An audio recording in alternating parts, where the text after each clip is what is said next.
ఖమ్మంలోని ప్రకాష్ నగర్లో వరద ఉధృతి. ఇళ్లలోకి చేరిన వరద నీరు. వరదలో చిక్కుకొని నిన్న రాత్రి నుండి తాగడానికి నీళ్లు, తినడానికి ఆహారం లేక సహాయం కోసం ఎదురుచూస్తున్న అంబాపురం పాముల కాలువ వాసులు. ఇళ్లపైన చిక్కుకొని సహాయం కోసం వేడుకుంటున్న ఖమ్మం వాసులు. శ్రీనివాసరావు గారు, తుమ్మలాశ్వర గారు, ఇంత మట్టికి ఎవరు రాలేదు, మాకు సాయం చేయాలి. చాలా మంది ఇంట్లో ఉన్నామండి. కింద గోడలు కూలిపోయినాయి, ఇల్లు కూడా అదురుతుంది, కరెంటు స్తంభాలు పడిపోయినాయి.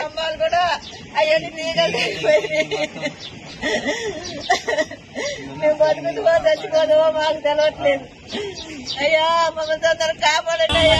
పడవలు వచ్చిన పడవలు కూడా బయట పంపించలేదు. మాకు పడవలు ఏమంటే పంపించి మాకు సాయం చేయండి.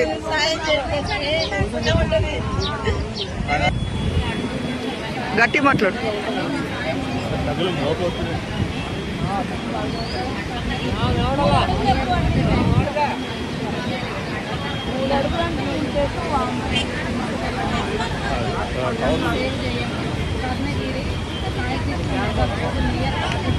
హ్యాండిక్యాప్డ్ కూడా ఉన్నాడు.